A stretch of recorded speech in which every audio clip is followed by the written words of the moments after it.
Hello students, good evening everyone. कैसे हो बेटा आप सब? आई होप आप सब बहुत अच्छे होंगे एंड मैं उम्मीद करता हूँ आप सब बहुत अच्छे से अपने पेपर की प्रिपरेशंस कर रहे होंगे। ठीक है जी, चलिए जी। आप सबका अकाउंट्स का पेपर हुआ और अकाउंट्स का पेपर बहुत टफ आया इस बार। ठीक है, जैसे कि आप सबको पता है अच्छे से। ठीक है, कल सब बच्चों ने मुझे बोला सर पेपर बहुत अच्छा नहीं हुआ, हमारी एक्सपेक्टेशन के अकॉर्डिंग ठीक नहीं हुआ।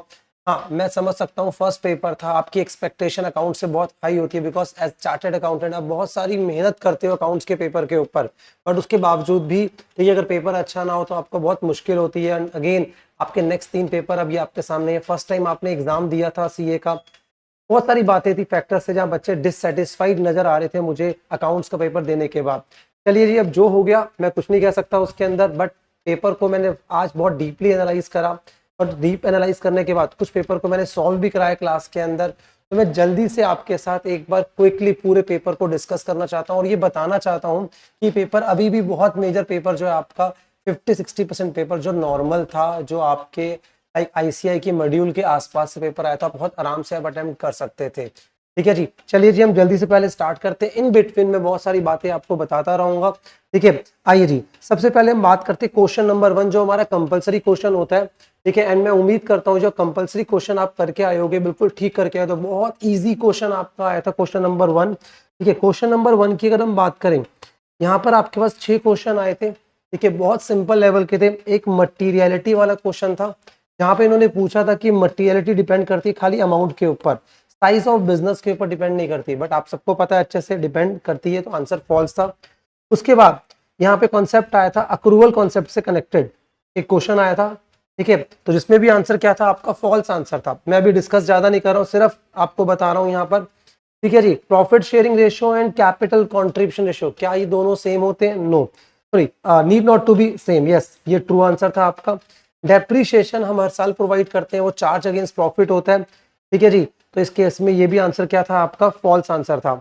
उसके बाद नेक्स्ट पॉइंट जो था आपका, दैट इज वो किससे कनेक्टेड था आपका? सेपरेट एंटिटी कॉन्सेप्ट से कनेक्टेड था, बट इन्होंने क्या बोल दिया? Matching concept. And last but not least आपका जो 6th आया था कंपनी अकाउंट से आया था कि आप जनरल पब्लिक को अपने शेयर्स डिस्काउंट पे इशू नहीं कर सकते, सेक्शन 53 हमारा लगता है। यस, लगता है। इसका भी आंसर क्या था आपका? ट्रू था। 2 ट्रू थे, बाकी सारे क्या थे आपके? फॉल्स थे। यहाँ पर मैं जल्दी से बता रहा हूँ। तो क्वेश्चन नंबर 1 का 12 मार्क्स बड़ा इजी आया था आपका। क्लासरूम में आपने अच्छे से स्टडीज करी हो तो आपको यहाँ पे दिक्कत नहीं आनी चाहिए थी। उसके बाद वैल्यूएशन प्रिंसिपल से कनेक्टेड क्वेश्चन था। We have 4 valuation principle accountancy. Number 1 historical cost, number 2 is my realisable value, number 3 is my current cost, और नंबर 4 क्या हो गया मेरे बच्चे? Present value. तो ऐसे करके 4 मार्क्स का क्वेश्चन आया था, ये भी हमने क्लास में डिस्कस करा हुआ था। And last but not least, मैं सॉल्व कुछ नहीं करा रहा अभी, बट कुछ कुछ इंपॉर्टेंट क्वेश्चन सॉल्व भी करवाऊंगा, उनके आंसर्स दिखाऊंगा। सॉल्व नहीं करना, मैंने आंसर दिखाने बहुत कम टाइम में आपका लूंगा बेटा। अब यहाँ पर आप देख सकते हैं ये परचेज बुक का क्वेश्चन था। Question was very very simple. ठीक है, कुछ हमने फर्नीचर परचेज करा उसको रिकॉर्ड नहीं करेंगे, कैश में परचेज करा उसको रिकॉर्ड नहीं करेंगे, रेस्ट ऑफ द पॉइंट हम इसको रिकॉर्ड कर लेंगे यहाँ पर। ठीक है, तो परचेज बुक का 4 मार्क्स। तो अगर हम बात करें question number 1 was very simple, अगर आप ठीक से प्रिपेयर होकर कहते हैं फिर 20 मार्क्स तो यहाँ पे सिक्योर आपके हो सकते हैं बेटा। और एक बात मैं आपको और बताना चाहता हूँ कि अगर पेपर आपका टफ आए तो आईसीआई मार्क्स लीनियंट, मतलब लीनियंट चेकिंग करता है, ग्रेस मार्क्स प्रोवाइड करता है, तो आपको बिल्कुल भी टेंशन लेने वाली बात नहीं है। ठीक है जी, हर चीज लाइफ में हमारे कंट्रोल में होती नहीं है, उन्होंने एक आपको सरप्राइज दिया। ठीक है, कोई दिक्कत वाली बात नहीं है, आप नेक्स्ट पेपर की प्रिपरेशन करो, मुझे उम्मीद है आप अच्छे से क्लियर कर पाओगे। ठीक है जी, नेक्स्ट आते हैं। हाँ, क्वेश्चन नंबर 2। ठीक है, पार्ट ए एक अलग से सरप्राइज पैकेज था, सम ऑफ ईयर डिजिट से आपका क्वेश्चन आया था। जनरली इस टाइप को हम कैसे कवर अप करते हैं? इस टाइप के क्वेश्चंस को हम छोटे क्वेश्चंस में कवर अप करते हैं, बट इन्होंने एक बार 8 मार्क्स का क्वेश्चन दिया सम ऑफ ईयर डिजिट से। मैं जल्दी से इसका सोल्यूशन आई थिंक मेरे पास है। यस, मैं एक बार सोल्यूशन इसका दिखा देता हूं। पहले उसको क्वेश्चन को गो थ्रू करा दूं मैं आपको। क्वेश्चन के अंदर बेसिकली क्या था, हमने एक मशीन परचेज करी, एक मशीन और परचेज करी, एक मशीन और परचेज करी, 20, 22, 24। इन मशीन्स की हमारे पास परचेज वैल्यू गिवन है, इनकी यूजफुल लाइफ गिवन है, इनकी स्क्रैप वैल्यू गिवन है। इसकी स्क्रैप वैल्यू नहीं थी। सम ऑफ ईयर डिजिट हम फॉलो कर रहे थे। 1 अप्रैल 24 को हमने मशीन 1 को डिस्पोज ऑफ कर दिया, आपको पता है ये वाली बात अच्छे से। और उसके बाद एक न्यू मशीन हमने और परचेज कर लिया, सॉरी हमने यहाँ पे क्या करा दैट इज एक मशीन 2 को क्या करा? रीअसेस्ट करा। ठीक है, तो यहाँ पे इन्होंने बोला आपको ये चीज डन जी। तो ये आपका क्वेश्चन था, इस क्वेश्चन के अंदर इस तरीके से वर्कआउट हुआ। ठीक है, तो थर्ड ईयर में हम ऐसे बोल सकते हैं आपके पास क्या हुआ, एक मशीन को सेल करा और एक न्यू मशीन हमने क्या करी, MEM3 परचेज करी, ये मशीन चली गई और ये मशीन आपके पास आ गई। बट यहाँ पे क्वेश्चन की ट्रिक पॉइंट क्या था, you have to prepare account for March 24 and March 25 and again you have to prepare machinery account, provision for dep account and machinery disposal account. 8 marks का question था, थोड़ा अलग type का था, but working note के through आप आराम से कर सकते हैं। सबसे पहले आपको मशीन नंबर 1 के लिए एक वर्किंग नोट बनाना था। और आप ध्यान से देखिए, मशीन नंबर 1 हमारी ओरिजिनल कॉस्ट 11 लाख की थी, मैंने जल्दी से लिखा हुआ है इसके अंदर। एक्यूमुलेट डेप्थ लोगे आप यहाँ पर, ठीक है, 2020 में मशीन परचेज करी थी हमने, तो 3 साल का एक्यूमुलेट डेप्थ लेना है और मेथड है सम ऑफ ईयर डिजिट। तो यहाँ पे 36 इजीली आया, 8 + 7 + 6 ऐसे आप करते जाओगे तो कितना आएगा 36। और यहाँ पे मैंने 21 क्यों लिया मेरे बच्चे, तो 3 साल का डेप्थ लगाना है हमने यहाँ पे, तो 8 + 7 + 6 इन तीनों को जब आप करोगे तो कितना आएगा आपका 21, और यहाँ पर आपका आ गया एक्यूमुलेट डेप्थ फॉर 3 इयर्स, और उसके बाद ये वैल्यू आ गई 1423 की। अब उसके बाद 23-24 का डेप्थ मुझे अलग से चाहिए, वो सेपरेट ईयर है जो मुझे सॉल्व करना है। आई बात समझ, तो ये आ गया अलग से डेप्थ कौन से, 4th ईयर का। तो 4th ईयर में जो आप मल्टीप्लाई करोगे वो 5 से करोगे, 4th ईयर का डेप्थ आएगा 1,50,000। कितना आएगा मेरे पास 1,50,000। ये आपके लिए इंपॉर्टेंट पॉइंट्स है। अगर मैं बोलूँ ये चीज बड़ी इंपॉर्टेंट थी, ठीक है। अब उसके बाद मशीन टू हमने एक्वायर ही कब करी है मेरे बच्चे, 1/4/22 को। सबसे पहले इसके ऊपर डेप्थ लेंगे सिंगल ईयर का, इसकी लाइफ भी 8 इयर्स लाइफ है और ये इसका फर्स्ट ईयर है, इसलिए मल्टीप्लाइड बाय 8 कर रहे हैं, तो कितना आ गया ये आपका 2 लाख आ गया, ये बच गया 7,40,000। चलिए जी, अब मुझे इसके बाद जल्दी से ये करना चाहिए था, मुझे इसके बाद जल्दी से, एक मिनट बेटा, मशीनरी अकाउंट बनाना था। तो मशीनरी अकाउंट का जो बैलेंस है वो हमें चाहिए था 1/4/23 से, ये बात आपको ध्यान रखनी थी। और यहाँ पे मशीन 1 एंड मशीन 2 को आना था साथ में मैंने, ठीक है। यहाँ पे कुछ और नहीं करा, सिर्फ और सिर्फ मैंने यहाँ पे क्या लिया, ये एक्यूमुलेट डेप्थ लिया 8,30,000। ये कैसे आना चाहिए था, 6,30,000 + 2 लाख, ये आ गया आपके पास क्या 8,30,000। ये आप चेक करो बेटा। अब उसके बाद ये करंट ईयर का हमने डेप्थ लगाया दोनों का, मशीन 1 का भी और मशीन 2 का भी, दोनों का डेप्थ निकाला, ये कितना आ गया 3,25,000। ऐसे करके हमने पहले फर्स्ट ईयर को सॉल्व करा 23-24, ये सॉल्व हो गया। इसको सॉल्व करने के बाद नेक्स्ट ईयर में आए, नेक्स्ट ईयर में एक मशीनरी परचेज करी और नेक्स्ट ईयर में हमने मशीन 1 को डिस्पोज ऑफ करा, ठीक है जी। जो मशीन 1 को हमने डिस्पोज ऑफ करा तो उस केस के अंदर सबसे पहले हमने डिस्पोजल अकाउंट बनाना है। यहाँ पे बैलेंस आ गया मेरे बच्चे 11 लाख का, ठीक है। उसके बाद ये इसकी ओरिजिनल कॉस्ट होगी बेटा, क्या होगी मशीन 1 की ओरिजिनल कॉस्ट। उसके बाद मशीन 1 को क्योंकि हमने फर्स्ट डे पे डिस्पोज ऑफ कर दिया, तो इसलिए हमें क्या करना पड़ेगा मेरा बच्चा, यहाँ पर उसका जो है डेप्रीशिएशन हमें लेना पड़ेगा। डेप कौन कौन सा लिया मैंने, 630 + 150, ये आ गया आपके 780। ऑल इज वेल, ठीक है। तो ऐसे करके हमने वर्कआउट करा। मैं डिस्पोजल अकाउंट आपके लिए बनाया नहीं, यहाँ पे डिस्पोजल अकाउंट आप बना लेना। अब उसके बाद हमें यहाँ पे क्या ध्यान रखना था, रिवैल्यूएशन वाला पॉइंट बड़ा इंपॉर्टेंट था। मशीन 2 को हमने रिवैल्यू करा, उसकी ओरिजिनल कॉस्ट 9,40,000 थी, उसके ऊपर डेप्थ लगा एक्यूमुलेट डेप्थ 3,75,000 का, ये आपको पता होना चाहिए 565। उसकी रेजिडुअल वैल्यू कितनी आ गई मेरे बच्चे 10, और ये आ गया आपके पास क्या, दैट इज उसकी वैल्यू, जिसका डेप्रिशिएबल वैल्यू कह सकते हैं हम।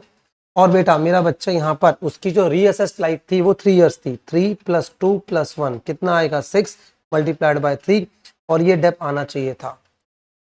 तो सेकेंड ईयर में इस तरीके से आपको सॉल्व करना था, और ये डेप्थ फिर आपका कहाँ आता, यहाँ पर आता बाय डेप्रिशिएशन का, ठीक है। मशीन 2 का भी आता और मशीन 3 का भी आता।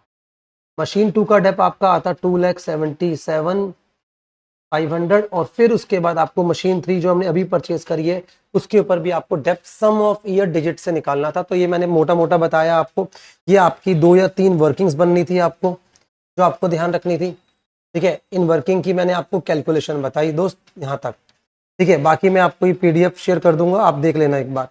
उसके बाद 12 मार्क्स का क्वेश्चन आया हमारा किससे, दैट इज आया हमारा जर्नल एंट्रीज प्लस रेक्टिफिकेशन, दोनों को मिक्स कर दिया यहाँ पे इन लोग, रिकॉर्ड और रेक्टिफाई। कहीं सस्पेंस अकाउंट की नीड पड़ेगी तो वो भी आप कर सकते हो। तो क्वेश्चन वैसे टफ नहीं था, क्वेश्चन एक मिक्स क्वेश्चन था। तो क्वेश्चन नंबर 2 के अंदर भी अगर आप डेप्रिसिएशन वाला पॉइंट सॉल्व कर पाए जो मैंने यहाँ पर दिखाया आपको, तो उसके बाद आप रेक्टिफिकेशन यहाँ सॉल्व कर सकते थे, प्लस जर्नल एंट्रीज थी इसके अंदर। तो यहाँ पे हमने गुड सेल करे 1,80,000 के, लेस करा हमने ट्रेड डिस्काउंट, यहाँ मैंने करा हुआ है आपके लिए, लेस क्या करा हमने, ट्रेड डिस्काउंट। उसके बाद CGST SGST लगा, ठीक है, तो ये अमाउंट आ गया, डन। ये सेल्स में रिकॉर्ड करेंगे, ये GST रिकॉर्ड करेंगे, ठीक है। उसके बाद हाफ ऑफ द अमाउंट उसने पे नहीं करा, बाकी रिमेनिंग ये 2/3 था और 1/3 था। अगर आपको पढ़ा हो क्वेश्चन आपको याद होगा, ये एंट्री थी, आप देख लेना एक बार। उसके बाद नेक्स्ट पॉइंट आ गया, यहाँ पे डेटर्स और क्रेडिटर्स आपस में सेटलमेंट हो रही है इनकी, तो क्रेडिटर टू डेटर ये हमारी एंट्री पास होगी। एक एम्प्लॉइज जो है उनको हमने इन्वेंट्री पे करी, तो उसकी एंट्री किससे पास होगी, सैलरी अकाउंट से, ये entry pass, salary account debit to purchase, और साथ में क्या आएगा, GST, इनपुट GST। बेटा ये बात ध्यान रखनी थी आपने, ये अगर आपने करा होगा तो एकदम ठीक होगा। उसके बाद यहाँ पर ये रेक्टिफिकेशन ऑफ एरर, अब यहाँ से रेक्टिफिकेशन ऑफ एरर स्टार्ट हो गया, ठीक है। कमल को हमने सेल करी और कहाँ डाल दी हमने, कमला में, तो कमल, ठीक है, टू कमला रानी, जो भी आपका ये। उसके बाद हमने एक सेकेंड हैंड मशीनरी परचेज करी, पर कहाँ डाल दिया उसको, रिपेयर एंड मेंटेनेंस पे, तो मशीनरी टू रिपेयर मेंटेनेंस, और साथ में एक एंट्री और हो सकती है डेप्रिसिएशन टू मशीनरी। ये क्वेश्चन आपने पढ़ लिया होगा। इसके बाद ये परचेज वाला क्वेश्चन था मेरा बच्चा यहाँ पे, ठीक है, हमने गुड्स परचेज करे थे, तो सिनेरियो के अंदर, ठीक है, गुड्स परचेज थे 151 के, ठीक है, हमने परचेज बुक में रिकॉर्ड कर दिया कितना, 15, ठीक है, और एक्स के अकाउंट में कितना पोस्ट कर दिया हमने, 51। तो सर परचेज में कितना आएगा, 151 माइनस 15, और यहाँ आ जाएगा 151 माइनस 51, और बाकी का जो डिफरेंस है वो कितना जाएगा, 36 सस्पेंस अकाउंट में। ये आपने करा होगा ऑलरेडी, ठीक है।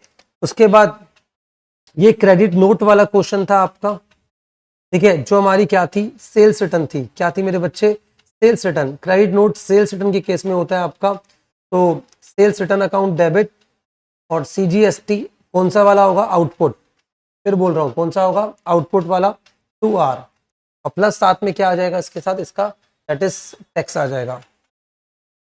उसके बाद अगेन अगर हम बात करें, सेम ऐसे ही था आपका, ये भी हमने क्रेडिट नोट इशू करा और आउटस्टैंडिंग के लिए, ठीक है, तो इस तरीके से इसकी एंट्री पास होनी थी, ये मैंने आपको दिखा दिया, ये आप देख सकते हो। चलिए जी, अब यहाँ पर हमने एक ट्रांजैक्शन था वो रिकॉर्ड नहीं करा, simple transaction, telephone charges to payable वाला, ठीक है जी। अब लास्ट में ये वाला क्वेश्चन था, ठीक है, सी दास को हमने एक चेक इशू करा, रॉन्गली डेबिट कहाँ पे हो गया, वो परचेज में, तो सी दास टू परचेज, ये एंट्री पास हो गया, ठीक है। तो मैं अगर बोलूं यहाँ पे क्वेश्चन नंबर 2 में 12 मार्क्स का तो एटलीस्ट आपसे अटेम्प्ट हो सकता था, 20 + 12 कितना हो गया आपके पास, 32। अगर आपका मशीन वाला क्वेश्चन थोड़ा बहुत भी ठीक हो गया तो भी कोई दिक्कत वाली बात नहीं है, ये 40 मार्क्स तक यहाँ पर आपके बन सकते थे। उसके बाद बात करें क्वेश्चन नंबर 3, क्वेश्चन नंबर 3-1 अगर मैं बात करता हूँ आपसे, ये आपका आई थिंक कहाँ से आया हुआ, single entry, and single entry से मोर और लेस अगर आप देखोगे ना, ये आपका स्टडी मैट का ही क्वेश्चन था, और मतलब सिर्फ फिगर्स ये चेंज करे हुए इन्होंने, लगभग पूरा क्वेश्चन सेम है। अगर आप ये क्वेश्चन करके गए होगे स्टडी मैट से या मेरी बुक से, तो ये बुक आप क्वेश्चन दिख गया होगा आपको, ठीक है जी। अगर हम बात करें, हाँ ये क्वेश्चन आया, बड़ा अच्छा क्वेश्चन आया था आपका बेटा, ठीक है। इस क्वेश्चन को आप देखो, ये जो क्वेश्चन है आपका, ठीक है, ये आपका गुडविल का क्वेश्चन आया था, ठीक है। मिस्टर पी एक पर्सन थे जिन्होंने सबसे पहले एडमिट करा 1 अप्रैल को, किसको, क्यू को, और कितना शेयर दिया, 1/4 शेयर दिया प्रॉफिट का। क्यू पहले एज प्रोप्राइटरशिप में थे, अब उन्होंने शेयर दिया किसको, सॉरी पी पहले प्रोप्राइटरशिप में, क्यू को उन्होंने एडमिट करा, तो अब पार्टनर बन गए पी प्लस क्यू, और शेयर दिया 1/4। इसका मतलब इसके पास 1/4 शेयर है, तो इसका शेयर कितना हो गया मेरे बच्चे, 3/4, ये कितना हो गया, 3:1, ये इनका क्या हो गया, न्यू रेशो। अब उसी दिन पर हमारे पास क्या दे रखा है,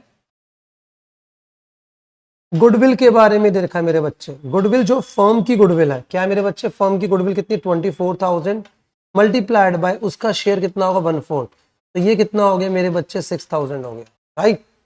ये 6,000 की जो उसकी गुडविल है, ठीक है, ये उसको देनी है। अब इसकी एंट्री क्या पास करेंगे, जर्नल एंट्रीज की बात करें अगर हम, तो ये एंट्री पास करेंगे क्या, क्यू से लेकर हमने किसको देना है, पी को देना है, क्यू टू पी 6000 6000। ये मेरी बात समझ आई आपको, Q to P 6000 and 6000, yes. उसके बाद जैसे क्यू आया, क्यू के बाद एक पर्सन और आ गया हमारे पास, आर को एडमिट करा हमने पार्टनरशिप में, और उस दिन पे गुडविल की वैल्यू कितनी हो गई, 40। अब आर का शेयर कितना है, 1/5, तो 40,000 1/5, आई थिंक ये हो जाएगा आपका 8000। ठीक है जी। अब यहाँ पे आप ढंग से चेक करो, ये इनका ओल्ड रेशो है और यही इनका ओल्ड रेशो है, तो इसका मतलब यही इनका सैक्रिफाइसिंग रेशो है। सैक्रिफाइसिंग रेशो यही का यही रहेगा। ठीक है, तो यहाँ पर हम एंट्री पास जब करेंगे तो किसको देंगे, किससे लेंगे हम पैसा, लेंगे हम सैक्रिफाइसिंग गेनिंग पार्टनर, वो कौन है, आर, और किसको देंगे, क्यू और पी को। अमाउंट कितना है, 8000, और 3 ये हो जाएगा 6000, और ये कितना हो जाएगा मेरे बच्चे, 2000। ऐसे ही करके जब ये एडमिट हुआ, कौन एडमिट हुआ हमारे पास, P Q R S admit हुआ, तो एस के केस में हमारी गुडविल थी 72,000, यहाँ शेयर हो गया इसका 1/6, तो 72,000 का 1/6 12,000 हो जाएगा आई थिंक। ठीक है, और अगेन यहाँ पर अगर ध्यान दो आप, ये इनका न्यू रेशो जो है वो ऊपर से कनेक्ट हो रहा है, यहाँ से आप देखो, तो इसका मतलब जो इनका ओल्ड रेशो वो इनका फ्यूचर रेशो है, तो इसका मतलब वही क्या हो गया, आपका सैक्रिफाइसिंग रेशो हो गया। तो यहाँ पे पी क्यू आर को मिल जाएगी एस से, तो ऐसे करके आप एंट्री पास करोगे। हाँ, P Q R S T, ये वाली एंट्री आप ध्यान देखना, इसके लिए आपको मार्क्स मिलेंगे। जो लास्ट में एक पार्टनर रिटायर हो रहा है और दूसरा पार्टनर क्या हो रहा है, एडमिट हो रहा है। मैं बहुत ज्यादा टाइम कंज्यूम नहीं कर रहा हूँ, जल्दी से आपको बता रहा हूँ, और उस सिनेरियो के अंदर आपका ये आंसर होना चाहिए आपका। ठीक है, इसमें बेसिकली क्या हो रहा है, कुछ पार्टनर गेनिंग है, कुछ सैक्रिफाइसिंग है, जब आप रेशो निकालोगे यहाँ पे रेशो कैलकुलेट करना पड़ेगा, इसके लिए आपको मुझे लगता है 2 से 3 मार्क्स मिलेंगे अगर आपका ठीक है तो। आई बात समझ। तो यहाँ पर इन्होंने इस तरीके से वर्कआउट करवाया आपसे, और ये बहुत अच्छा क्वेश्चन था। ठीक है, पर क्वेश्चन ये आप अटेम्प्ट कर सकते थे बेटा, ये वाला क्वेश्चन। ठीक है जी, तो ये आपका हो गया यहाँ पर। अब उसके बाद क्वेश्चन नंबर 4 का ए पार्ट 12 मार्क्स का था। Question was very very very simple. ठीक है, एडमिशन का क्वेश्चन था, साथ में हिडन गुडविल थी, साथ में क्या थी मेरे बच्चे, हिडन गुडविल थी। मैंने ये सॉल्व नहीं करा हुआ, बट यहाँ पे इन्होंने क्या बोला हुआ है, यहाँ पे इन्होंने एक बात बोली हुई है कि पार्टनर्स ने डिसाइड करा है कि हम जो रिवाइज्ड वैल्यू है असेट्स और लायबिलिटी की, वो बैलेंस शीट में शो नहीं करेंगे। तो इसका मतलब यहाँ पे जो बनना था आपका, वो मेमोरेंडम रिवैल्यूएशन अकाउंट बनना चाहिए था, बट इन्होंने क्या बनाया, रिवैल्यूएशन अकाउंट बनाया। हमें कोई मतलब नहीं है उस चीज से। ठीक है, हम इसको मेमोरेंडम की तरह ही मानेंगे। ठीक है, तो ये बात आपको ध्यान रखना है। ठीक है, तो यहाँ पर आपको ये चीज थोड़ी सी अपने आप से करनी थी। ठीक, तो इस चीज को कुछ एरर या मिस्टेक नहीं मानते आईसीआई की, ये नॉर्मल सा पार्ट है, अपने आप सॉल्व आप कर लेते हैं।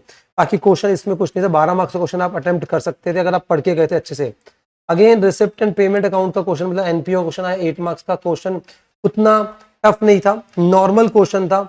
अगर आप ठीक से पढ़ के गए थे, इसको भी आप अटेम्प्ट कर सकते थे। तो अगर यहाँ पर अगर मैं आपको देख रहा हूँ कि ठीक है, मैं मानता हूँ आपका कि as it is study mat से पूरा पेपर क्वेश्चन टैली नहीं करा, और हर बार टैली करना भी नहीं चाहिए मेरे अकॉर्डिंग बेटा।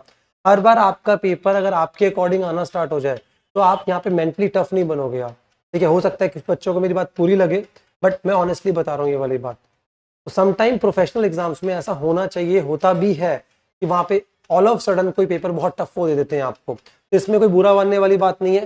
ठीक है, आपने अच्छे से फाइट करी है, वहां पर आपने क्वेश्चन अटेम्प्ट करे हैं, तो पक्की बात है आपको मार्क्स मिलेंगे।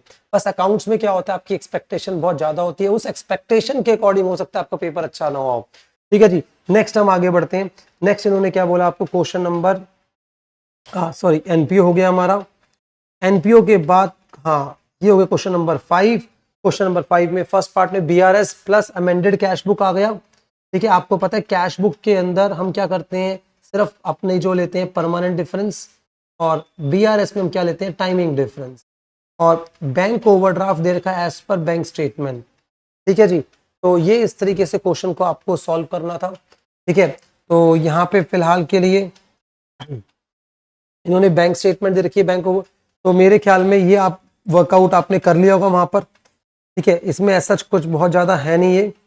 अब हाँ, अब उसके साथ में एक पैरेलल क्वेश्चन था आपके पास। वो क्वेश्चन क्या था मेरे बच्चे, दैट इज आपके पास स्टडी मैट का क्वेश्चन था, ये बिल्स ऑफ एक्सचेंज। अब इस बार क्वेश्चन में बीआरएस और बिल ऑफ एक्सचेंज दोनों में से एक ऑप्शन आया।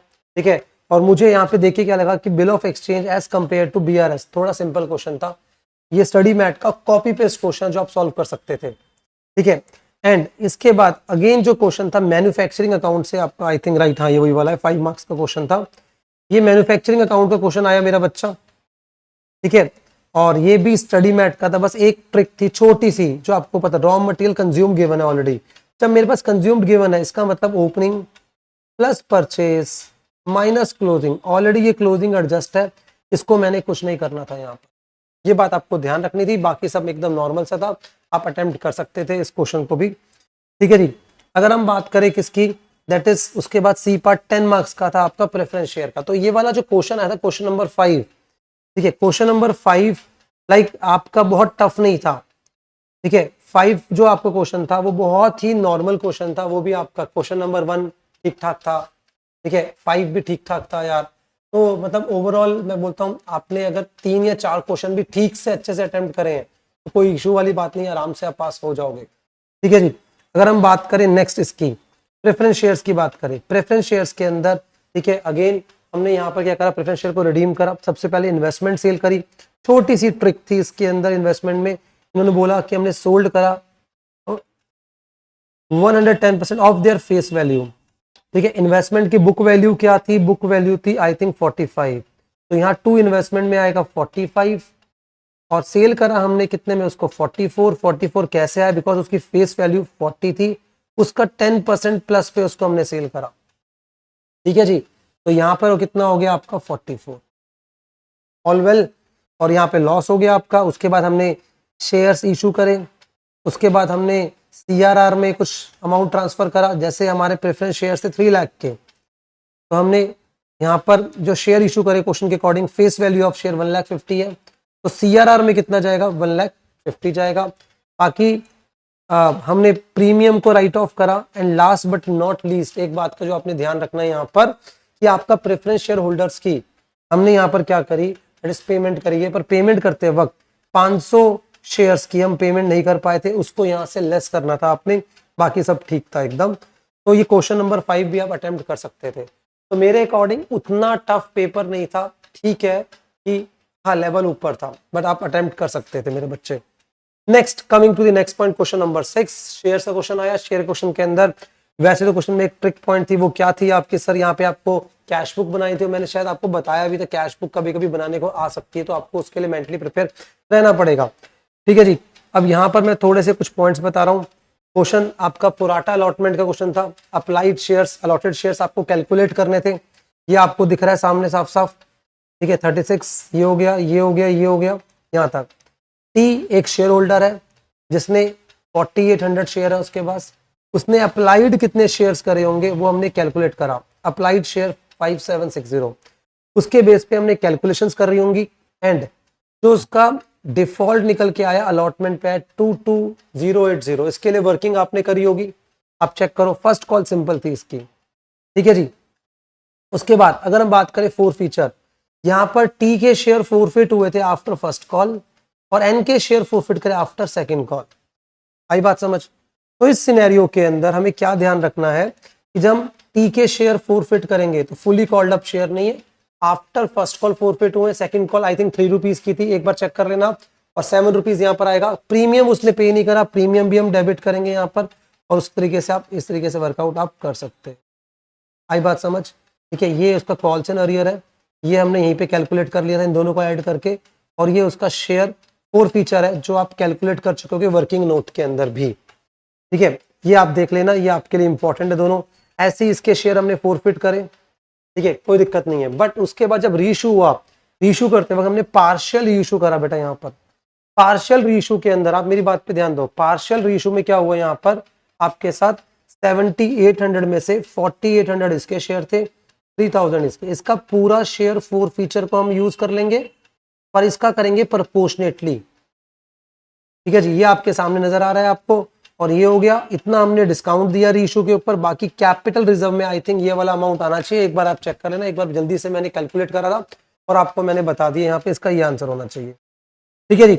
उसके बाद नेक्स्ट क्वेश्चन है इन्वेंट्री वैल्यूएशन क्वेश्चन आया था, बहुत सिंपल क्वेश्चन था यार, ये भी आपके स्टडी मैट में था, मैं ये नहीं बोल रहा मेरी बुक में था, स्टडी मैट में था, आप चाहो तो ये इसको चेक कर सकते थे। क्वेश्चन आपको पता है ये किस टाइप का क्वेश्चन है, ठीक है, जहां पर आपके पास 1 अप्रैल की इन्वेंट्री गिवन है, आपको 31 मार्च की इन्वेंट्री कैलकुलेट करनी है, ठीक है, और जो ओपनिंग इन्वेंट्री है उसके अंदर हमारे पास एक एबनॉर्मल स्टॉक है, तो उसको हम कैसे कैलकुलेट करेंगे। प्लस हाँ, एक पॉइंट एक्स्ट्रा था हमारा यहाँ पे, वो क्या था, सोगा वाला, sale of goods on approval basis. अब यहाँ पे आपको क्या देखना था, हमारे पास सेल्स है, सेल्स के अंदर हमारे पास क्या एबनॉर्मल सेल्स भी है, कौन सी वाली, जो हमारे पास राइट ऑफ वाले गुड्स हैं। साथ में जो गुड्स हमने सेल करे, किसको सेल करे थे हमने, दैट इज अपने कस्टमर को जिसका अप्रूवल नहीं आया 31 मार्च तक, तो उसको भी यहां से माइनस करना था। मैं कोई क्वेश्चन समझा नहीं रहा हूं, सिर्फ आंसर दिखा रहा हूं ताकि आप देख लो एक बार। और उसका सोल्यूशन मतलब ये आ गई आपके पास सेल्स, उसके बाद जीपी माइनस करा आपने, और ये आ गया आपके पास सीओजीएस 11 लाख, ठीक है, 61,600। फिर हम यहाँ पर आते हैं, ओपनिंग स्टॉक दे रखा है, उसमें से एबनॉर्मल इन्वेंट्री मैंने माइनस कर दी। एबनॉर्मल कैसे, 70,000 की उसकी कॉस्ट थी, 7500 मैंने लेस करे, ठीक है जी। तो ये आ गया आपके पास इतना अमाउंट, ये अमाउंट चेक कर ले, परचेज मैन्युफैक्चरिंग एक्सपेंसेस। आपको पता होना चाहिए ये सारे खर्चे जो भी थे ये आपके यहाँ पे इंक्लूड नहीं होंगे मेरा बच्चा। और उसके बाद गुड्स अवेलेबल फॉर सेल आ गया, ठीक है, ये सीओजीएस है और गुड्स अवेलेबल फॉर सेल है, इन दोनों को माइनस करेंगे, स्टॉक इन हैंड आएगा। और इस स्टॉक इन हैंड में आपको ऐड करना था स्टॉक विद कस्टमर, ठीक है जी। तो ये चीज हो गई आपकी, ये आप एक बार देख लोगे अच्छे से, डन। तो ये आपका पॉइंट से नहीं सॉरी, इस वाले पार्ट को आई थिंक ये ऐड नहीं करेंगे, ये गलती से आपका आ गया, ये 1,06,400 ही होना चाहिए, ठीक है। मैंने एक बार अभी भी सॉल्व करा था तो मैंने इसलिए देख लिया इस चीज को, हाँ। तो 1,06,400 ये इसका आंसर था, ठीक है। स्टॉक विद स्टॉक हमारे पास जो है, ऑल इज वेल। तो ये सोल्यूशंस थे, ये मैंने टेंटेटिव सोल्यूशन अभी बनाए थे, मैंने बहुत गो थ्रू करके एक बार, ठीक है। बट एक बार सजेस्टेड आंसर आएगा वहाँ पे भी चीज़ें चेक करते हैं, ठीक है। बट अभी के लिए आपके लिए इतना था, आप अपने नेक्स्ट पेपर को तैयार करो अच्छे से। थैंक यू वेरी मच बेटा।